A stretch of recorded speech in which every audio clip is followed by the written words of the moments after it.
ही नजर आ रहे हैं ज्योतिरादित्य सिंधिया।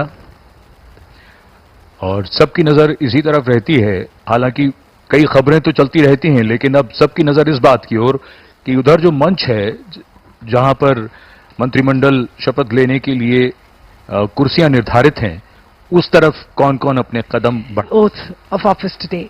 जीतन राम मांझी भी नजर आ रहे हैं और जीतन राम मांझी इस लोकसभा के सबसे उम्रदराज सांसद हैं। उनके साथ हैं Jaishankar.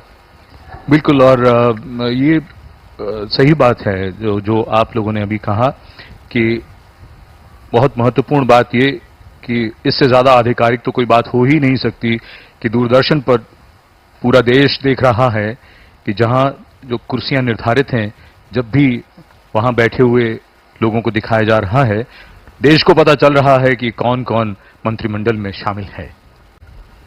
In fact, this time in the Lok Sabha, of course, we have people with experience. We also have 280 new members of parliament. Mr. Modi has called the 18th Lok Sabha the house of youthful energy. और जिस आंकड़े की बात मैं कर रहा था संजीव थोड़ी देर पहले, निर्वाचन आयोग ने बताया कि इस बार भारत में जितने मतदाताओं ने मत दिया वो G7 देशों के मतदाताओं का 1.5 गुना और यूरोपीय संघ के 27 देशों के मतदाताओं का 2.5 गुना है। अपने आप में एक बड़ी उपलब्धि। जी बेशक आनंद। और इसे सिर्फ महसूस करना और एक प्रक्रिया को समझना। मनोज सिन्हा, उनका आगमन।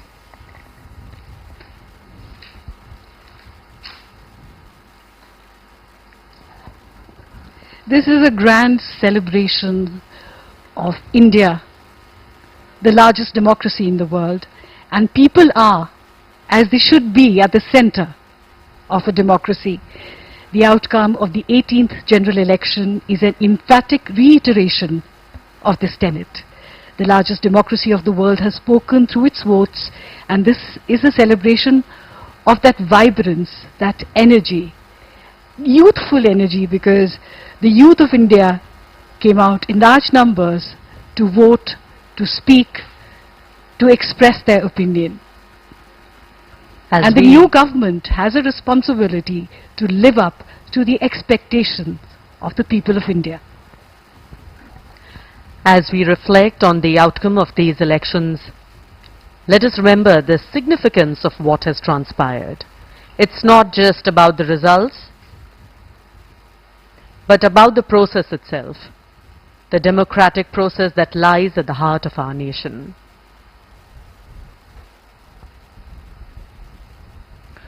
उत्तराखंड के मुख्यमंत्री पुष्कर सिंह धामी, स्वामी चिदानंद सरस्वती परमार्थ निकेतन से इस समय, जैसा कि हम आपको बता रहे थे, अब गण्यमान्य व्यक्तियों का आगमन। राज्यपाल, मुख्यमंत्री एक एक करके यहां पधार रहे हैं और ये राष्ट्रपति भवन का प्रांगण है, जहां अब उत्सुकता अपने चरम पर पहुंचती हुई डॉक्टर मनसुख मांडविया और S Jaishankar. If only we could hear what they're talking about, Sanjeev. The excitement to know what's going on at this moment is so palpable and quite unbearable. उत्सुकता अपने चरम पर पहुंचती हुई। अभी अभी हम सभी ने देखा एस जयशंकर, हमारे माननीय मंत्री। हम सभी जानते हैं भारत अंतर्राष्ट्रीय मंच पर चमकता हुआ सितारा बनके हाल ही में उभरा है। दुनिया के प्रमुख देशों के साथ मजबूत रिश्ते हैं। आतंकवाद के खिलाफ सख्त कदम से अंतर्राष्ट्रीय मंचों पर भारत की सक्रिय भागीदारी बढ़ी है। ये तो एक सिर्फ झलक है सरकार के बहुत से कार्य।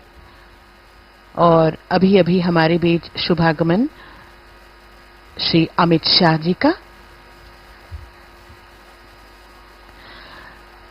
अगर देखें तो पिछली सरकार की उपलब्धियों में महिला सशक्तिकरण, सरकार की पहल और उपलब्धियों में महिलाओं का सशक्तिकरण भारत के समग्र